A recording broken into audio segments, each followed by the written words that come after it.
It's whatever pain or frustration or upset or suffering you may have. It's like it's all internally created. We want to say it's the outside world. You triggered me. That's the new famous term. You've made this not a safe space. You'll never be able to control the external world to be exactly how you want it to be. You'll never be safe doing that. You have to create the safety inside yourself because you want the answers. Hey everybody, it's Tony Robbins. Welcome to Tony Robbins Podcast. This is a really special and fun episode. This episode, we're going to take you to one of our inner circle audiences, and you're going to see a clip with Sage and myself, basically exploring all the ideas of how you can question, use the power of inquiry, the power of questions to get rid of limiting beliefs. And rather than just talk about it, what we decided to do is, bring somebody up on screen and work with them there. So we bring up this young man named Rasmus. I think he's from Denmark, if I remember correctly. And we help him kind of question his limiting beliefs, and you see his transformation in real time. So I think you really enjoy it. So thanks for sticking around. Let's just get right to it. Let's start with the power of questions. So I think what I'd like to do now is to finish up. We're going to take one, maybe two questions from some people that are out there. But I thought instead of hearing from me, you should hear my favorite person on earth. Will you welcome my dear Sage Robbins, everybody? Give it up for her, ladies and gentlemen. Hi, Inner Circle family. Hello, everyone. Thank you, honey. So we're at home here. It's still so special to be with you in our home. Yes. So thank you for inviting us in your home and you in ours. So let's take a question. I thought it'd be great. Sage is... Look, she's my wife, but that's all you could say. I'm partial. She's one of the smartest, most spiritual, most beautiful humans I know on earth. And I've had the privilege of meeting millions. I always tell people that, I think the gift that God has given me for helping millions of people is I got this woman as my wife and lover and partner. So I thought it'd be nice to let her answer some of your questions and me be on a little bit more on the outside. Go ahead. Thank you, honey. And something I'd love to add to that, is just one of the beautiful gifts in this space between our love, our relationship, is we both have an utter commitment to take responsibility for our suffering.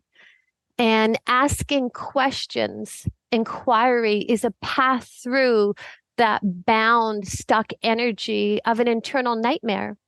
We all know what it feels like to be stuck within a trivial belief or a story of mind, and they're running all the time. They're running, and as they run and as we attach to them and believe them, it disconnects us from this moment. It disconnects us from our beloveds. It disconnects us from the beauty of life. And so for myself, I have such, we both, inquiry manifests and lives in both of us and expresses differently and yet complementary, for the simple fact that we're both so hungry for freedom, for inner freedom. And as we inquire, as we dig deeper, as we ask the questions, Tony was said so beautifully earlier about, having mind and heart connected in that coherence. And through questions, if we have a willingness, just a willingness, that's all it takes. A willingness to claim responsibility for our experience of life. A willingness to claim responsibility for our internal suffering. A lot of times, so innocently, mind is looking externally. Well, if he changes, if she does this, when she does that, then I'll be happy. And yet, I don't know about you, but I haven't found a human being on the planet that I've been able to change yet. Through our love, but not through the expectation or the demand that I need you to behave differently in order for me to feel more comfortable or at ease or to get over this resistance. That's crazy. That's crazy inside of me if I believe that. And I have, so I can say that's because it's human. This is actually where we all meet in this human journey. It transcends every religion, every race. We all meet in this internal experience of mind that can be beautiful and expanded and freeing, or it can be bound and restricting. And so I'm passionate about this as much as this big, beautiful man is. And what's so beautiful. In real time, you're going to experience some different questions that I ask, questions that Tony asks, and then as well, questions of a very dear beloved friend of ours, this path called the work. And you can just simply try them, and all it takes is your own. You wouldn't be here. That's the truth if you didn't have willingness.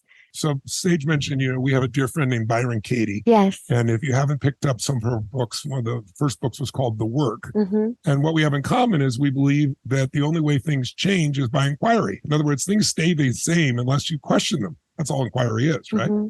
But Byron Katie is just a beautiful, beautiful soul. So we'll probably do a podcast with her, but you can pick up a book, Loving What Is, or The Work. There are lots of great books. But the reason we bring it up is if you're, feeling like a little overwhelmed by all the questions we're asking here, she has a simple process. She calls it 4 questions and a turnaround. And I thought I'd just put it in front of you just right now, just at its base. And then we'll take a question, maybe 2 Beautiful. if we run out of time here. I'm just looking at the time, make sure we're supporting you on that too, but we want to go thorough. And it'll give you a structure that you could consider. So let me walk you through it for 2 seconds, and then I'll let Sage walk somebody through it. And maybe, honey, you'll share your version because we all have our own versions. Absolutely. But if you're looking for something that's like the same every time, you could go to when you're dealing with a challenge. Byron Katie went through this experience where she literally felt she lost her mind. Mm-hmm. Literally, she was having a mental breakdown. And then she began to realize I'm only having these feelings because I'm believing these ridiculous thoughts. We all have thoughts. Who here has ever thought, I'm going to kill that son of a gun? Who's ever had this thought in your mind? Anybody out there? Make some noise if you had it. Right? But that created a lot of smiles. But you didn't really kill him, right? Because you didn't believe that thought. It's when you believe a thought that it takes control of you. So in order to get beyond that and come up with a new thought, she came up with what she calls 4 questions and a turnaround. So I'm going to give it to you real quick. You can review this later on if you want. You can pick up her book. And it's just one more tool for you. Let me do it for you first. I'll just walk you through it. We'll throw it on the screen for you so you can see it. So the first question, and by the way, I teach this in some of my business clients. So the first step, if you're going to make a change, besides getting enough reasons to do it, having a big enough why, enough leverage, is you have to break the pattern. So you got to interrupt the pattern. So if somebody says Susie's a so-and-so, and it's a derogatory term, or John's a jerk, whatever the term is, her first response, or I can't do this, or it's impossible to grow my business, or I don't have the capital, or whatever limiting belief you have. Her first question she asks is it true? I go a little bit beyond that because sometimes we say, is it true? People go, yes, it is true. It's just a reflex. So if we'll put it back on the screen, the first question, you write down a limiting belief, a limiting emotion, and you say, okay, is it true? Could this be a misinterpretation or misperception about Susie or about myself, about my business, about my resources, about the economy, whatever it is? Do we have all the possible information necessary to know exactly what this means? So do you really know what's going on with Susie? Do you know if she's having an illness? Is there somebody in her family that's being hurt? Can we really know everything to know that Susie's a B, or Johnny's a, whatever word you want to fill into those components, right? And if you keep asking this question, most of the time, if you're honest, you go, well, no, we don't have all the information, know exactly what's true. It's possible it's a misinterpretation. The moment you see it's possible that a limiting belief is no longer true, that starts to break the pattern. How many follow at least what the intention of that question is? You do make some noise, so I got you out there. Okay? Awesome. Now that we start to break the pattern, throw it up on the screen for everybody so they see it. They can take a picture of it too, so if they want to. Is now we got to get what I call leverage. Just make a note if you would. Change is never a matter of ability. Change is never a matter of ability. It's always a matter of motivation. Meaning, if you said, I can't stop smoking, and somebody came up from the mafia and said, I got a gun, I'm going to kill all of your children if you ever touch another cigarette, and we're going to monitor you 24/7. It sounds horrific, but I bet you could stop smoking, right? There's no question about it. It's never can you, it's will you, and the only reason you will is you got strong enough reasons. So that's the general principle that I live. So she has a second question, and it's designed, in my view, to get leverage. And what she asks is, what do you feel when you say Susie's a B or Johnny's an A or whatever word you want to fill in there? What do you feel when you say I can't grow my business or the economy's out of control? What do you feel when you say I can never lose weight? What do you feel? Throw it back on the screen so everybody gets it. What do you feel? What do you experience? What do you feel like? When you believe that thought, what does it do to you? And a person may say, I feel pissed off, or I feel frustrated, or I feel overwhelmed, or I feel I don't have space in myself to even feel alive. And what that does is it makes people find what they don't want. It gives them a reason to change. Third question you're going to be asking throughout there is you want to annihilate the old belief. And the simple way in which she does this is she asks this question. She says, if that thought never existed, if you never thought Susie was a B, Johnny was an A, that you could never turn your business around, if you've never had that you never thought you weren't sexy, how would you feel if you never had that thought?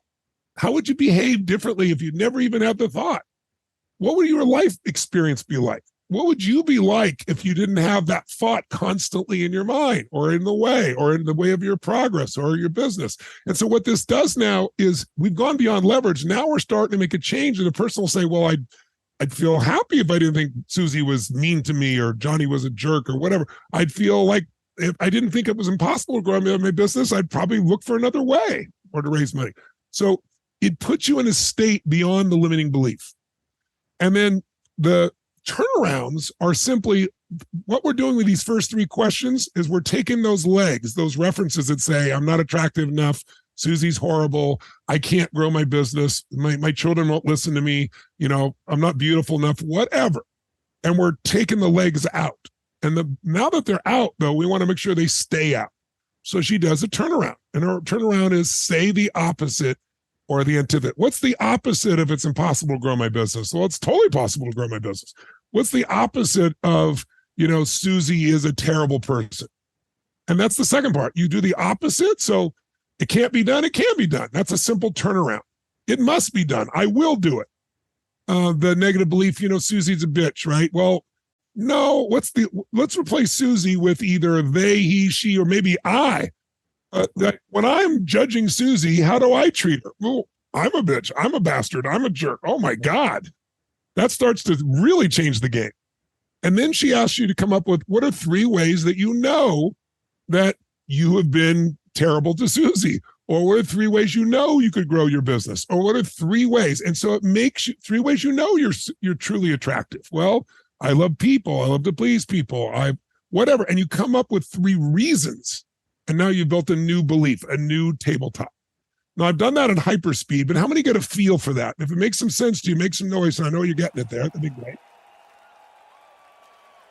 And so you can do this whenever you have a limiting belief, and it's a really beautiful format, and it really works. Now, again, I'm not going to try and take you all through it, and Sage won't do it formally because one of the great things I love about my wife also, she has so many great questions. So maybe before we take a question, share the other day we were talking about all the questions that you ask. Yes. Wait, I might mention one thing. Mm-hmm. If you've been to Date with Destiny, you learn there's one question you ask more than ever any other question. The reason is your brain links the most pain and most pleasure to it.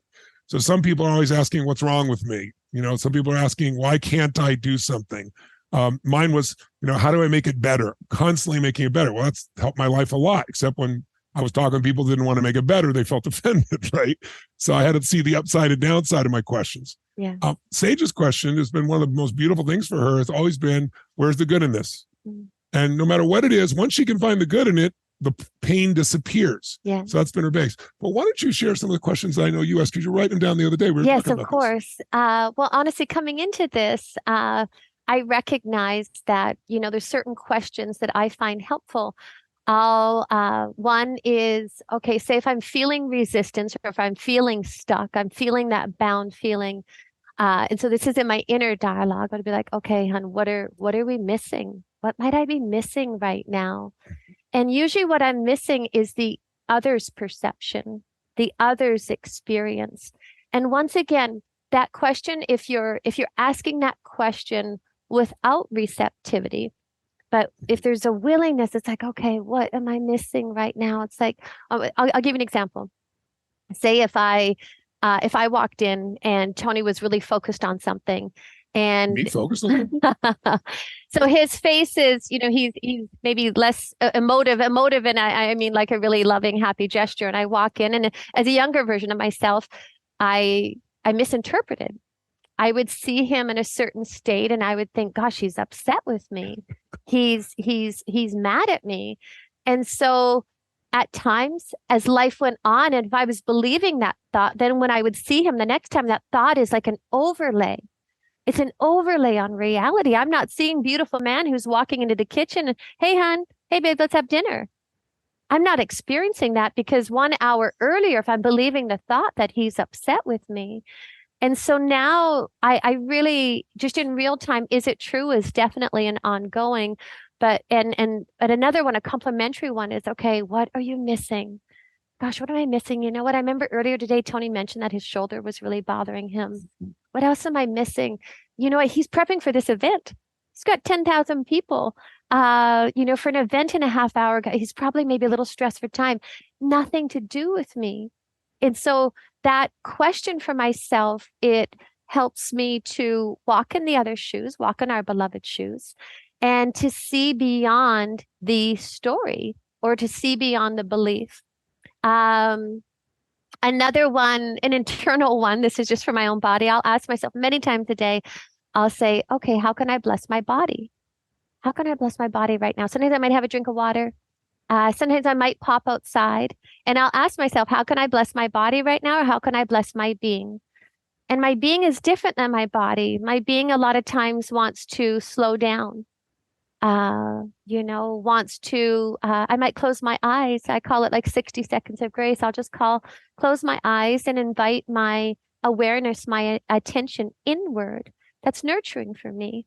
I might eat something, if I was asking how to bless my body, it sounds crazy, but sometimes when we get going and we're out here, questions invite our awareness, our attention back to ourselves.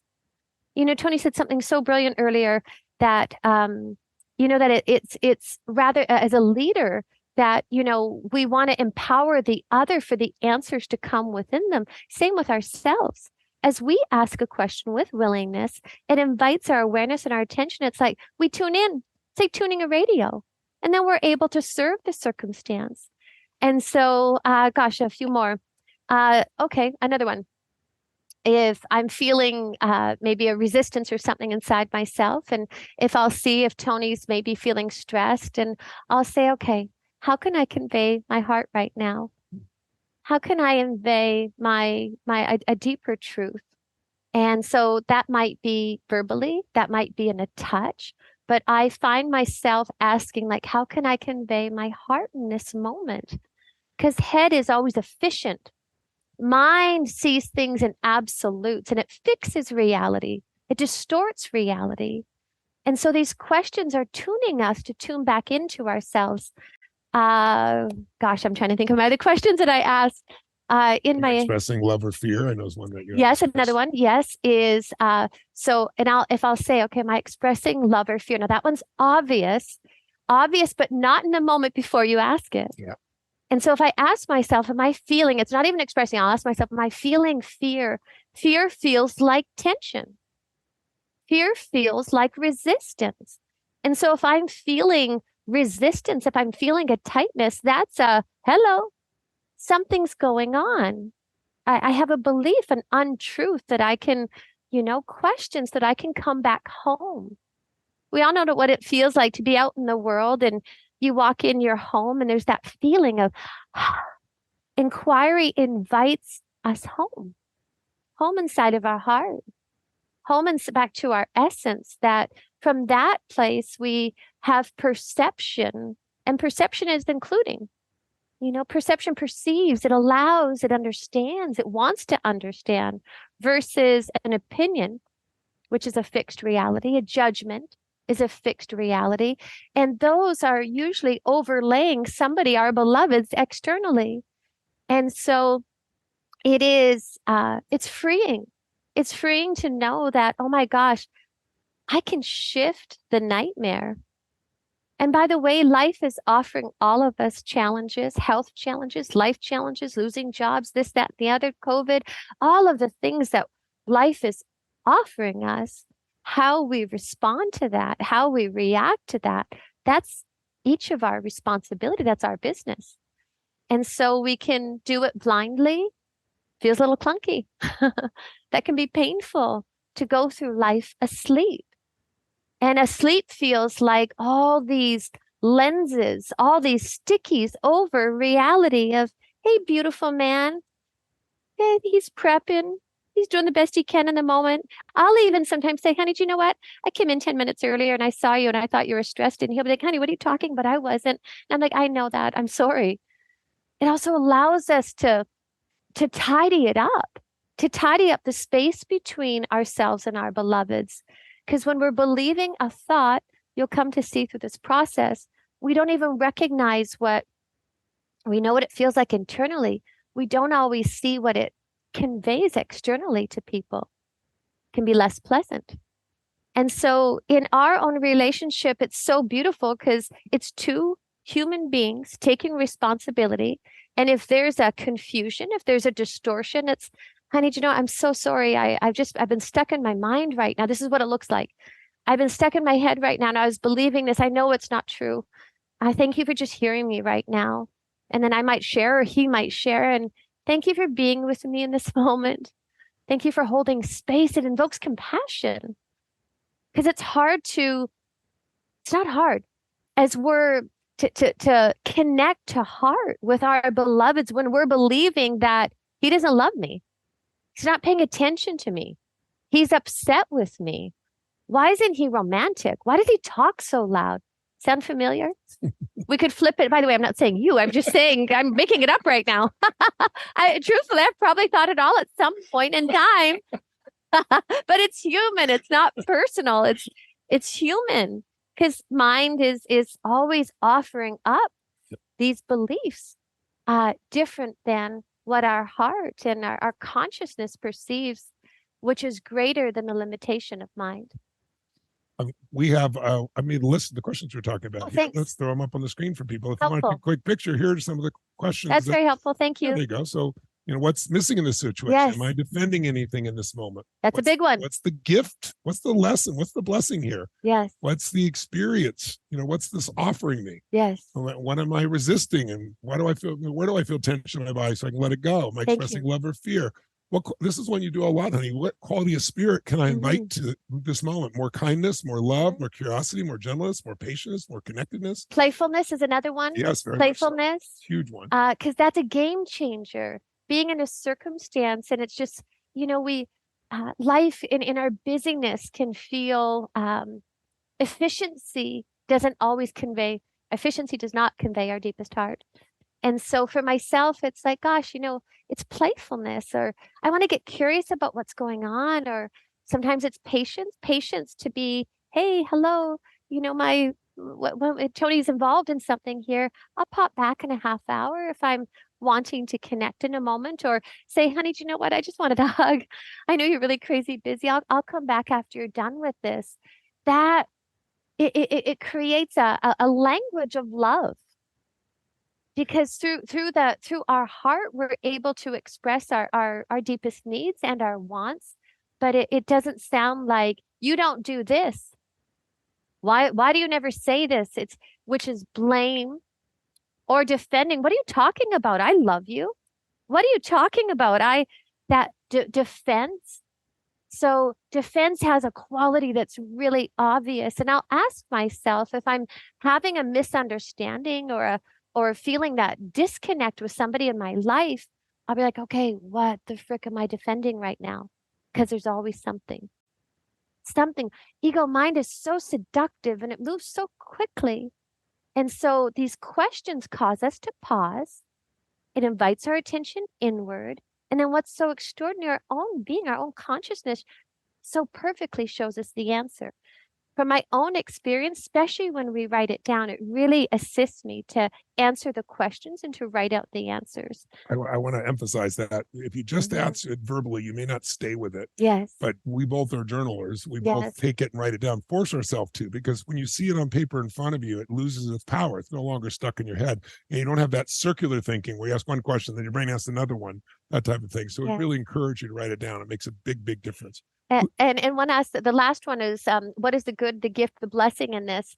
That is always, once again, it's always hindsight that mind is revisiting. Our suffering is not here now. Our suffering is in the story, and it's about the past or a projected future. And so what's the gift in this? Because if we're experiencing pain or suffering about something that happened in the past, it's been my own experience that there's always such a beautiful gift. Some of the most painful, clunky, awkward, brutal circumstances in our lives have the deepest gifts, have the deepest levels of growth, the most beautiful, magnificent opportunities to learn. And yet we could miss that if we don't contemplate and pause and reflect. And that's the beautiful, unbelievable power of inquiry, is it causes that, it doesn't cause us, it invites us to reflect, to contemplate, to notice, to connect to. And from that perspective, it's so stunning. It's so stunning to revisit. Sorry, honey. No, I was going to say, but it only works. The reason it works so well for her and for me is because you're taking responsibility for your own feelings, 100%. your own beliefs, Our suffering. needs. In other words, whatever pain or frustration or upset or suffering you may have, it's like it's all internally created. We want to say it's the outside world. You triggered me. That's the new famous term. You made this not a safe space. Place. You'll never be able to control the external world to be exactly how you want it to be. You'll never be safe doing that. You have to create the safety inside yourself because you want the answers. My wife is so beautiful in wanting to see what she's not seeing within herself. I try to do the same thing. And that's why we go in with the purest intent to get to a deeper truth, because we know that'll give us freedom, and that freedom allows us to love more, share more, create more, and be closer to each other and to everybody else that we love in our lives. And Tony's so beautiful saying, I'm beautiful. I don't even know that it's beautiful. I'm selfish. I'm completely selfish. It serves me. I want to feel unbound. I want to feel free inside myself. And then life, boom, will offer something else. Hey, wow, feeling that resistance. And so it's such an unbelievable, powerful tool to notice, to appreciate, and to just uproot what's clunky and what's no longer serving, and to transcend and to transform that through the power of inquiry. So I believe we have a gentleman. How many of you, by the way, are now getting, on the surface, questions are the answer? Who cares? How many getting the power of questions in your life? How it can change everything with a new set of questions, right? Nice. It's such a simple tool. It's the most powerful. So we're already at 2 hours, but if you'll stay with us, we want to do 1 or 2 questions. Well, let's take one at least. Beautiful. And then, Sage, why don't you take them through the 4 questions or a version thereof? So we have Rasmus Jacobson is going to join us here from Denmark. Let's give it up for Rasmus. How are you? Thank you so much for letting me be here. I'm so good. My heart is pumping, but I'm trying to turn it into love and to openness. Give him a hand. Give him a hand. Let him feel you out there. And Rasmus, our heart pumping is love. That's right. Rasmus, I understand you've only been part of us for about 3 weeks. I understand you've not been to Unleash the Power Within, so you don't have these deep experiences yet, and you're going to get them. You're just beginning this journey with us. But why don't you share with Sage what has been your limiting belief or challenge? I understand that you are a musician and you're having difficulty putting it out there. Tell us a little bit about what you're dealing with, what the limiting belief is, and let's have her take you through the process. It's not only in the music aspect of my life, it's every part of my life. I feel like I put a clog on myself, and I don't express myself the way I want to. I don't say the things I believe. I don't tell people about the things that I do in my life, the things that I'm working on, my body, my mental state. I think somewhere deep down, I'm scared of failing or saying something and then getting proven wrong, or them telling me something is wrong with what I'm doing. Yes. So one quick thing I want to mention, then I have Sage take you through it. For everyone, we all, the brain, not your heart, not your mind, not your soul and your heart, spirit, I should say, but the mind. Or the brain tends to do 3 things you should all jot down. We all distort, our brains delete, and we generalize. Yes. And what that does is it disconnects us from reality. And when you're no longer part of reality, it's hard to change your life. So a distortion is when you take something and make it worse than it is, or you make it, if you delete something. In other words, in order to be really angry, you have to delete all the things you could be happy about. There's so much if you just stopped and look around. I have my health, I have friends, I have whatever. So we delete things. We delete our relationship. Well, you always do that. That's the